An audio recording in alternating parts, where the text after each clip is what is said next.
feedback in relation to the session itself. And most importantly, at the very bottom there is to enjoy this session. So just before we get started, just a quick reminder, please, if you keep your microphones off if possible, mics off if possible, and preferably videos off as well, just as a reminder that we are recording the session this afternoon. Thanks very much. So hopefully that's a wee bit clearer now. Chatter in the background hopefully has gone. So thank you so much for joining this session about being trauma informed and asking if we are trauma informed and trauma responsive as part of our SLF programme. I will be the facilitator for the session this afternoon. Colleagues that were joining me are unable to join this afternoon now, so after some technical wizardry and some slight amends, hopefully we have got a session which will reflect that title. Just unfortunately we won't have any panelists to answer any other questions, but hopefully I'll be able to answer that, or at least signpost you in the right direction. With me today, I'm delighted, I've got Jess Burnett with us. Give us a wave, Jess. And Jess is an education officer for the Health and Wellbeing curriculum here at Education Scotland. Jess has just joined us recently, so any questions regarding health and wellbeing curriculum, Jess will be delighted to answer any of those questions and be a key link for you during this session. And by way of introduction to myself, so my name's Lorna Aitken. I am Senior Education Officer in the Inclusion, Wellbeing and Equalities team at Education Scotland. I'm delighted to see in the list of people joining us today some familiar names, some familiar faces, and please chip in with your own experiences. I know I've worked with many of you in relation to discussions and professional learning regarding being trauma informed and trauma responsive, and I'm sure you will be able to add value with your own experience from your own settings and local authority. So please feel free to put anything into the chat or ask any questions. So thanks for that, for joining us today. So first and foremost, what do we mean by trauma? So we're just going to take a little bit of quiet time to have a think about what do we mean by trauma, and pop that into the chat function. What does it mean to you? What does trauma mean to you? And thanks for those of you just joining us. Just by way of protocols, cameras off and microphones off would be helpful for the session. Thanks. So in the chat function, what do we mean by trauma? What do we mean by trauma?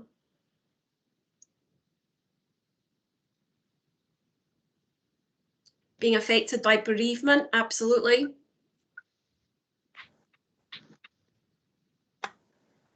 An event or series of events that have caused distress, links to adverse childhood experiences. Yep, during your lifetime. Yep, events that incur a loss of control, significant events, upsetting experiences. Goodness, lots coming through. Domestic abuse flashbacks, life events, any event that causes damage. An emotional response, absolutely. Not an exhaustive list. Yep, absolutely. Health, yeah. An emotional response to an awful event. Living in severe, difficult circumstances, which all of us are just now. Life experiences and events that can have a negative impact on you, absolutely. Fabulous, my goodness. All of these are great definitions. So I'm just going to share this one with you. There are a range of definitions which you can find and will be able to access, but we tend to use this definition as part of our professional learning, which has come from the Substance Abuse Mental Health Services, which describes it as being an event, a series of events, or a set of circumstances that is experienced by an individual as physically or emotionally harmful or life-threatening. So it's all of the above, all of the things that you've put into the chat function. That absolutely is what we mean by trauma. So just to exemplify on that, around research around trauma describes it in two different ways. We've got a type 1 trauma, which is a simple traumatic event such as a car accident, a fire, something that's caused serious injury, which can obviously cause things like flashbacks and things to that particular one event that has impacted on that individual. And then the second type is that complex trauma, which looks at that kind of interpersonal threat, which is that could involve multiple incidents such as child abuse, domestic violence, rape, or war. But I want to just mention in here as well that actually we've got, I'm going to do this one right now, which is a mass trauma. And actually I've popped a link in there as well to a really good paper that exemplifies the mass trauma that we are living through at the moment as part of the pandemic. So I guess, suppose putting that into context, it's every member of the Scottish workforce's role to play in understanding and responding to people affected and impacted by trauma. And we know that different expertise and skills is required to support people's recovery. So we're not all expected to be able to support them at all levels of the system. So what I'm going to do is I'm going to take you through some resources and signpost you to some professional learning that might help to enhance your level and skills and understanding in relation to your understanding of being of trauma, of being trauma informed and trauma responsive. I wanted to share this image with you today, which is an image that's come from NHS Education for Scotland, or NES as they're affectionately known. And you may have come across some of this before as part of the trauma training programme that NES have available. And this tree, if you like, is the impact of trauma tree. And you can see down at the bottom are the roots. And the roots are the types of trauma or those events that we've just talked about there. And then other adversities that may impact on that. And then what we've got is the trunk. And the trunk is demonstrating how we might see the impact of those adverse childhood experiences in terms of those behaviours. Difficulties with relationships, managing their emotions, and risky strategies to manage their own distress. And then the leaves around about that tree are basically what those impacts are, those impacts on their physical and their mental health and social outcomes as well. And that's where the links to adverse childhood experiences come in as well. Now, I've just seen in the chat that Pauline said she can't see anything. Jess, can you see the presentation at the moment? You see the presentation. So Pauline, I'm just wondering if it might be worth coming out and then back in again. That might help. Hopefully that will help. So I know somebody else is saying they can't see anything. I don't know if there's an issue with people coming in there. I'm going to move on to the next one. Oh, you can see, okay, oh good. So it's not just everybody, that's great, fabulous. So hopefully that visual gives you that kind of umbrella of what we mean by the impact of trauma and adversity. And to link into that, just as I've mentioned, this is part of the trauma training programme offered by NES, and thanks to Jess for popping that into the chat box for us. And what that basically takes you through is looking at the knowledge and skills for the workforce supporting people affected and impacted by trauma. And really what we're looking at, they talk about it in 4 different levels. So we've got the informed, the skilled, enhanced and specialist. Now, enhanced and specialist for me would be our educational psychologists and our CAMS colleagues supporting the workforce. Really, for those of us working with children and young people in schools, we would be really looking at the informed and skilled levels within that. So looking at the knowledge and skills in relation to the informed and skilled levels within the trauma training programme.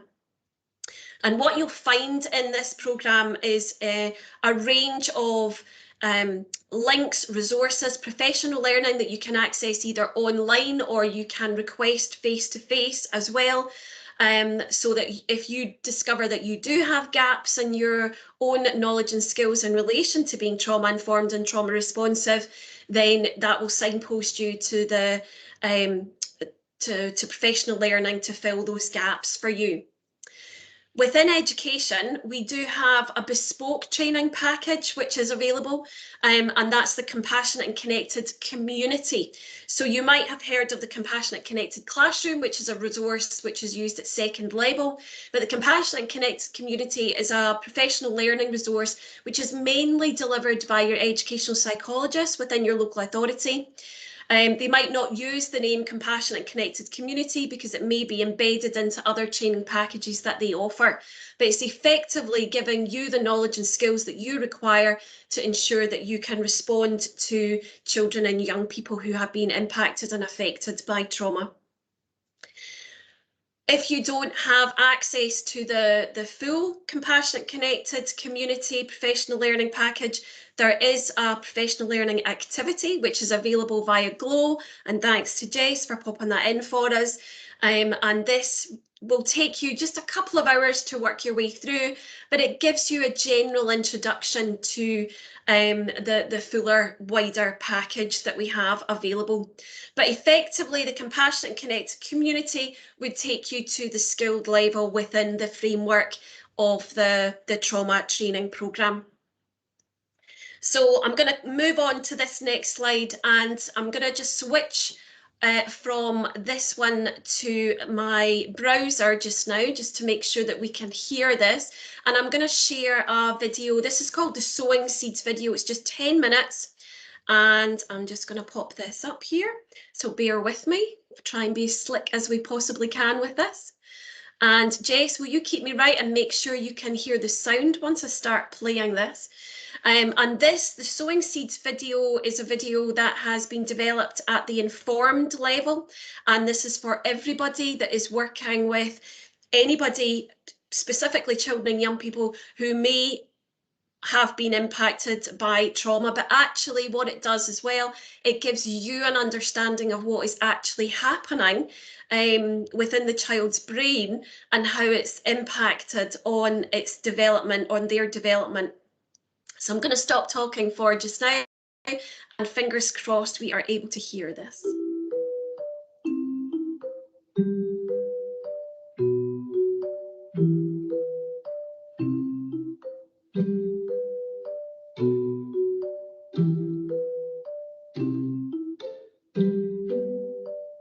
We know that all children are unique, and we invite you to be curious about the children and young people we're going to meet.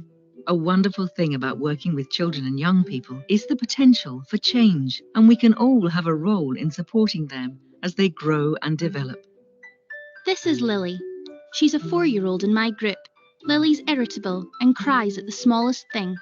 She's also clingy and attention-seeking. I wonder if she's been a bit spoiled. This is Aidan. He's a 9-year-old in my primary class. Aidan's a very sensitive boy. He struggles to concentrate, doesn't like group work, and often complains of feeling ill, though there never seems to be any obvious cause. We think he might have communication difficulties, though his parents say not. This is Logan, one of the teenagers at our youth club. He's 16, but sometimes acts like he's 12. He's confrontational, and we often find him with alcohol or drugs when he knows it's against the rules. He seems to have behavioural problems. It can be hard sometimes to understand why children and young people behave the way they do. Something that is often misunderstood is the impact of trauma. Traumatic events are more common than you may think, and we may not know if or what trauma has occurred. There are different kinds of trauma, and they can affect children and young people in different ways. Trauma can be caused by a single event, like an accident or assault. There is also prolonged and repetitive adversity in trauma, like childhood physical, sexual, and emotional abuse, neglect, family violence, community violence, and war. The impact of this is known as complex developmental trauma. This kind of trauma often occurs in relationships that should be caregiving. This can mean children and young people learn that nobody can be trusted, making it difficult for them to make and keep safe and supportive relationships. Some responses to trauma are upsetting memories from a traumatic experience that persist and affect day-to-day life, or a heightened alertness, which can be seen as reacting with a fear response of fight, flight, or freeze. Evidence shows that adversity and trauma at a young age can cause harmful levels of stress, which can impact development. This can result in long-term effects on learning, behavior, and health. For example, delays in language development or difficulty paying attention can mean a young person's school performance suffers. What we have come to realise is that children and young people affected by trauma develop a range of coping mechanisms to help them survive. This may look like naughty or strange behaviour. It can be helpful to think that all behaviour is a way of communicating. What you're seeing could be the child's fight, flight, or freeze response to perceived trauma. Even if they're in a safe place now, a traumatised child is continually alert to danger. So things that seem small and everyday to us can be overwhelming to them. A preschool child like Lily is too young to make sense of or communicate her feelings verbally. So instead, you might see exaggerated physical, emotional, or sensory responses, like tantrums, excessive crying, or being easily startled. Children Lily's age can also seem very demanding and clingy because they feel keeping an adult close can help protect them from danger, even if an adult has been the source of danger. Play that involves trauma can be their way of helping them to make sense of their experiences. Primary school children like Aidan can also find it difficult to express how they feel. They can often seem sad and fearful about their own and other people's safety. Sometimes I feel hot and shaky, and it feels like something bad is going to happen again. They can be preoccupied with what has happened and find it difficult to concentrate. They may feel overwhelmed by things like noise, smells, and touch, or experience headaches and stomach aches with no obvious cause.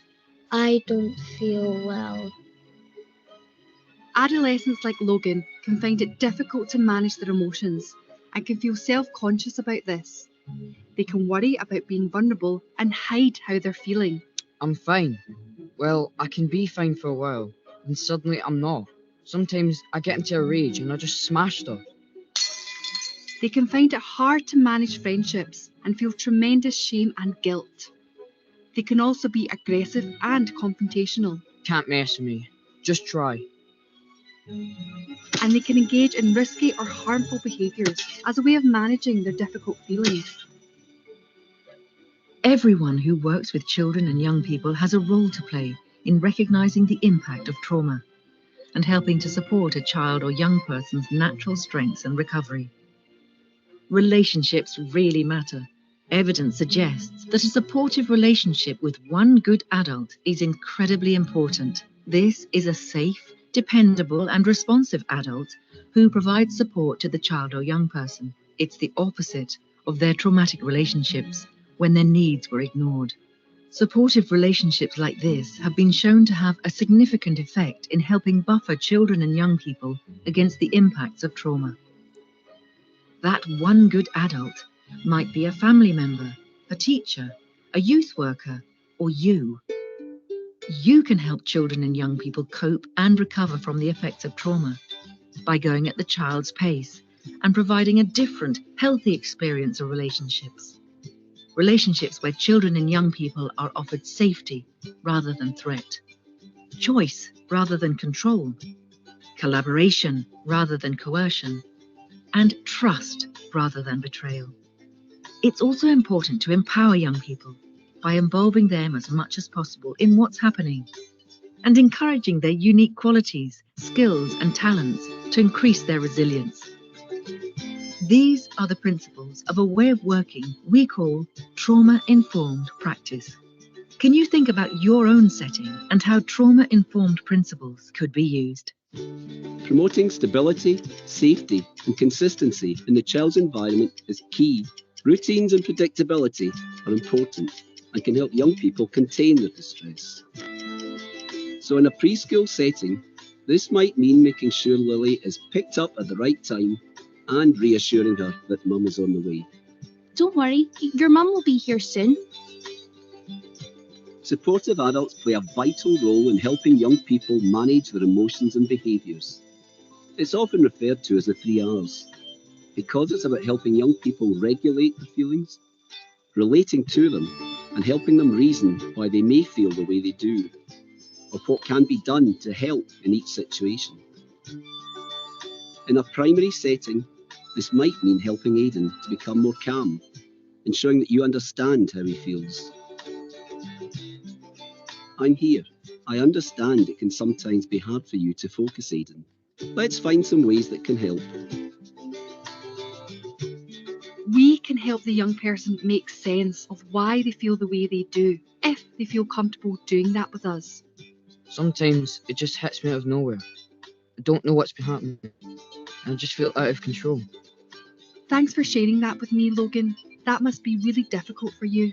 I wonder if what you've been through can make it hard for you to manage your feelings. Let's think together about what could help. Or make a referral for professional support, where he can discuss the impact of his traumatic experiences. Parents and caregivers are central in children's lives. Sometimes more than one generation of a family can be affected by trauma, so the child's parents or caregivers may need support too. We also may have experienced or witnessed trauma, so it's important to take care of ourselves and each other. Make sure you have a support network and think about who else can help. Even when adopting trauma-informed principles, it can take time to see changes, but you are sowing seeds that will help as children and young people grow and develop. It's helpful to use established review procedures. These can be enhanced using trauma-informed principles, and information shared can help to monitor their progress in and across services, whilst being sensitive about who needs to know what. It's also important to remember that if a child discloses abuse, to be able to listen to them and to use local child protection procedures. The good news is that change is possible. Children and young people are resilient and adaptable. Relationships and connections are key. What are things that you can take into your workplace to be more trauma-informed? Your role in providing a supportive relationship is vital in this and can help restore and build a young person's well-being and life chances.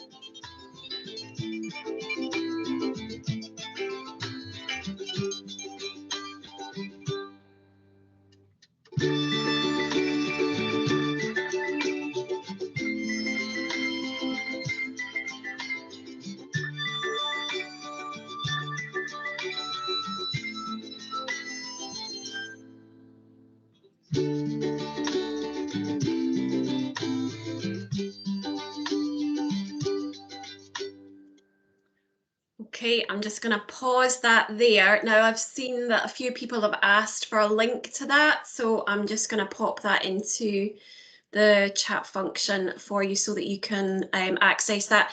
As I say, that video is from the informed level within the trauma training package developed by NES. So I think what's really powerful about that video in particular is the use of the alarm to demonstrate that this is happening inside their brain. You don't know what their triggers have been. You don't necessarily you won't have seen what happened to make that trigger, but that alarm is going on inside their head, which makes it difficult for them to process any other information that might be being given to them. So just want to take a couple of minutes. I am conscious of time, but I want you to think about your own setting and the people that you work with, and where are the children and young people offered a truly trauma-informed experience in your setting. And I guess that's thinking about the safety, the choice, collaboration, empowerment. They talked about that in the video, the trust element that they have, and that one good adult. The relationships, which I'm going to go on to talk about just now, as well as the 3 R's, as they're affectionately known. Regulate, relate, and reason. Those routines that are really important for children and young people, and communication. So thinking about all of that from what you've seen and your own experiences, just to be thinking about those positives, where you are offering that truly trauma-informed experience, but also to think about where places within your settings where impact of trauma is not recognised or responded to, and any experiences that a young person might find disempowering, coercive, or lacking in collaboration within your setting. And so it really, I guess, it's to just be thinking about and reflecting on that as part of your takeaways from the session today. And that's something that you might want to do within your own setting, is share the video with your staff, and maybe have some reflective time around the questions and how you can improve that within your own settings. So I guess really it's about changing the conversations for some of us, and we need to learn to be compassionate, and we need to learn to love the children and the young people. And I'm not going to apologise for using the word love in there, because when schools better understand the traumatic experiences of the children and young people, they're more likely to ask what has happened to the child, rather than what is wrong with that child. And it's much more likely then to lead to much more supportive interventions that can help to avoid re-traumatisation and teach the student new skills and new behaviours to respond and deal with different situations. And I guess, I suppose, in here, I just want to mention as well, which I will talk a little bit about later, is it's really important to recognise that adults also have to be regulating and be in control of our own brain state, if you like. And that can be tricky right now, given the current situation. And that's where earlier on I mentioned mass trauma, where every single person in the whole world has been impacted and affected by this pandemic. So it's not just a simple or a complex trauma, it's actually everybody has been impacted. And if you've been impacted by trauma and you're taking something into the workplace, then you will have that alarm as well, potentially, and you need to learn new behaviours when your triggers are set off as well.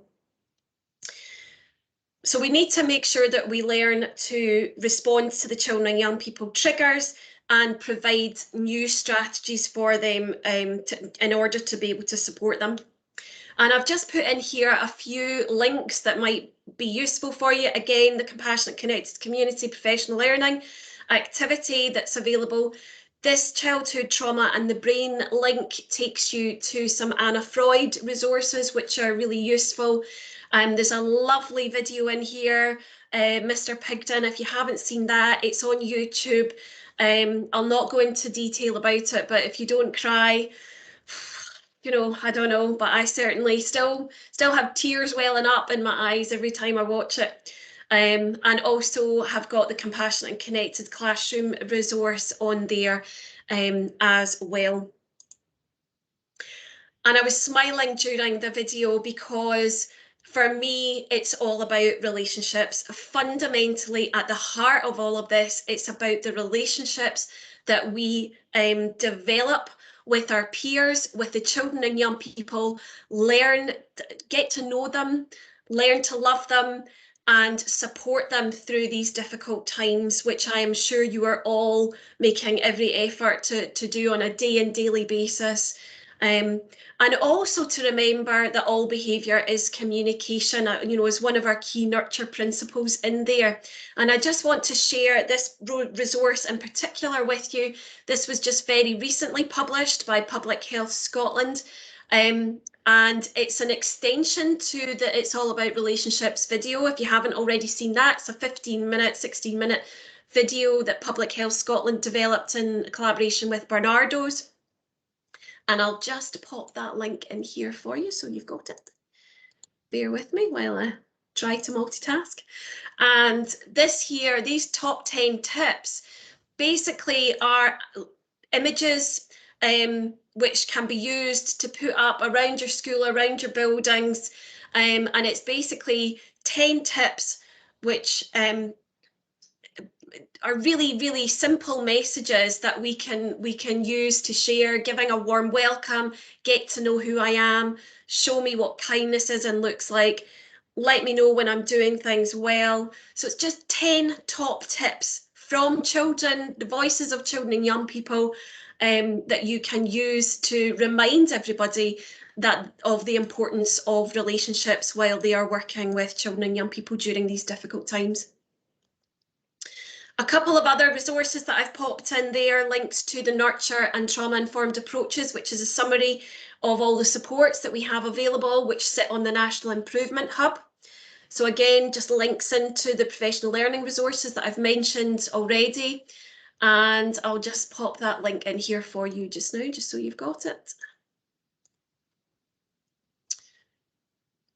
Takes you through some of the resources that we have around whole school nurture and trauma-informed approaches. There's a really lovely paper which makes the links between nurture, ACEs and trauma-informed practice, which was written by one of our colleagues that used to work at Education Scotland. She's now working in North Ayrshire. But a really, really good paper that just makes the links, so it demonstrates that they're not all different things, that actually there are synergies across all of them and the power of those relationships. And then what we also have within there are some interesting practice at local authority and school level. And then at the bottom, we've got some learning and teaching resources in there for you too. So some resources and professional learning to support that. So what about if children and young people are displaying that distressed behaviour? So that's where we have to be trauma sensitive, and that's where we have to be trauma responsive. And as mentioned in the Sowing Seeds video, we talk about regulate, relate, and then reason, and it has to be done in that order. And this was developed by Dr. Bruce Perry. And if you don't follow him on social media or you haven't read any of his work in relation to trauma, then I would highly recommend that you do.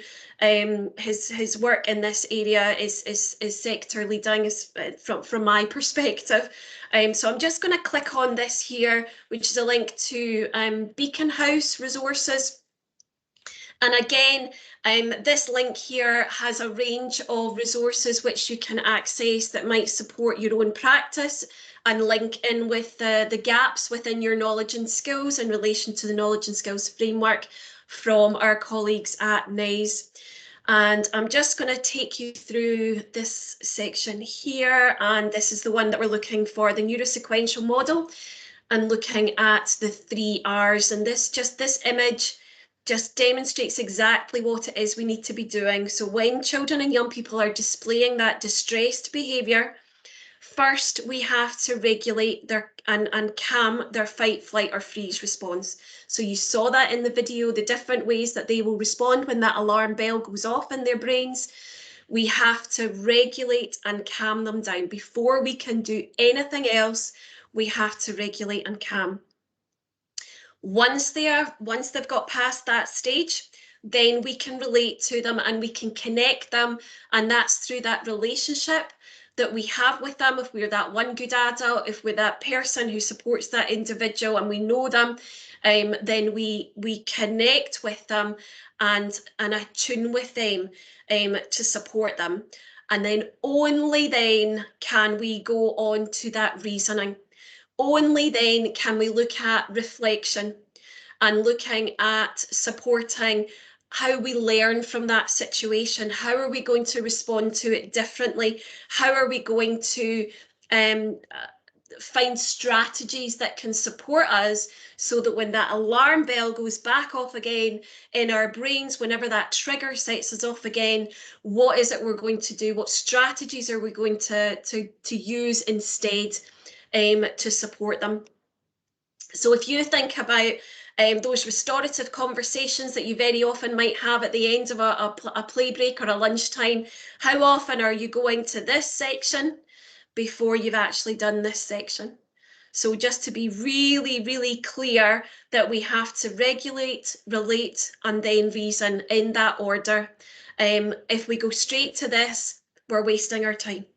We need to first of all make sure we calm and regulate that child or that young person before we can get up to that stage. So certainly worth considering the next time you've got children and young people displaying distressed behaviour in your school or setting. And I'm just going to pull back to the slides. Jess, just give me a thumbs up. That's those slides showing. Fabulous, brilliant. I've just popped in another couple of resources in there that might be useful for you as well at some point. Again, just the nurture and trauma-informed approaches which we've put in there too. So moving on, and this really is my final message for everybody, because we can't pour from the empty cup. And it's really important that we make sure that we first and foremost look after our own well-being, because we have all been impacted by the mass trauma of this pandemic. And you know, what alarm bells are going off in our own heads and what are our own triggers, and really important that we recognise what our own triggers are. And although I am conscious of time, I do want to share this tool with you, which I think is a really useful tool. And again, it's from our colleagues at NHS Education for Scotland. And if you haven't already seen this tool, really worthwhile going in, and I'll just see if I can pop that link in so that you've all got it available to you just now. There we go. What this helpfully does exactly what we've just been talking about in relation to supporting the children and young people, only it's looking at it from our own perspective and our own well-being. So it's learning what your own warning signs and your own triggers might be, and then having strategies to actively manage that. And what it does is it shares with us a red, amber, green process, and takes us through our physical well-being, psychological well-being, and our social well-being, and what that might look like at each of those red, amber, and green warning signs. So if you recognise any of these within the red, amber, and green for yourself, you know, it's worth reflecting where you are within that with your physical, psychological, and social well-being. And if you find that you are in the red zone, then make no mistake, that must be impacting on the work that you are doing on a daily basis. So my quest to you would be to then be either having a conversation with your line manager or HR, or be looking at the rest of this package here to potentially look what are your own triggers, what are your own warning signs, but also to be identifying what you can do next to support yourself. And this package helpfully gives some ideas as to what you could be doing and how you could be supporting yourself. And the last page of this that I really like is actually your intention. So what are you going to do? And I often find, I don't know if anybody else is the same, but if I write it down, I'm more likely to do it. So this tool helpfully encourages us to write down, well, what am I going to now do now that I know what my triggers are, but also what am I going to try not to do so that I don't have those triggers happening. So a really, really useful tool which helps you to identify what your triggers are and what your next steps might be to support yourself. And then from there, what you can then do is you can go into this support package, which is on the National Improvement Hub. And again, I'll just pop that in the chat, which takes you through a wide range of supports that have been gathered together from across the education recovery group, which is a range of agencies, organisations across Scotland who are working together to support the workforce. So all of the supports for the workforce are all packaged into this one place, and you'll see that it's broken into a range of different sectors in there. So if I just very quickly pop into the support for teachers, you can see there's a range of supports in there. GTC in relation to what stage of your career you might be at. Sorry, I'm scrolling quickly, didn't mean to do that. Supporting the health and wellbeing for learners. Some of these resources I've already shared with you. Supporting children with grief and loss, so if there's specific areas you're looking for in there. Domestic abuse, local authority supports, and the list goes on. So there's a range of supports in there that you can go in and access based on what you've identified for yourself. But then obviously you can then, it's not a case of getting lost in amongst all that information that's in the Improvement Hub, because then you've identified what support you need, so you can very quickly go in and look for where the supports are that you that will hopefully help fill those gaps for you. So I've popped the Sowing Seeds link, but there's also the next one, which is the Opening Doors Trauma-Informed Practice for the Whole Workforce. And again, I'd urge you to potentially use that as part of your training. Maybe use it as a part of your in-service, or if you've got staff meetings, to have those conversations with your staff as well.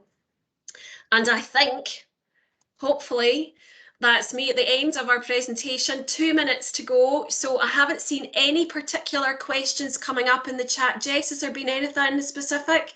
Nothing coming up. I'm happy to take any questions anyone might have in relation to what's been shared this afternoon.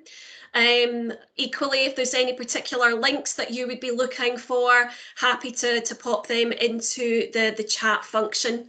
If anybody is specifically looking for the presentation or a PDF version of the presentation, we will do our very best to pin that somewhere so that you can access it and let you know where it is going. So I'm delighted. Some really good feedback coming through just now. So delighted with that. Just to let you know, before we finish up, there is another session on tomorrow afternoon towards the end of the day. In fact, there's two.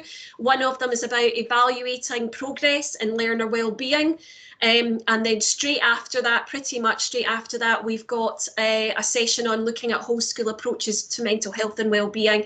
So if you do have time at the end of the day tomorrow afternoon, please feel free to come and join us again then. So thanks again for joining us, and thanks to Jess for being my wingman today.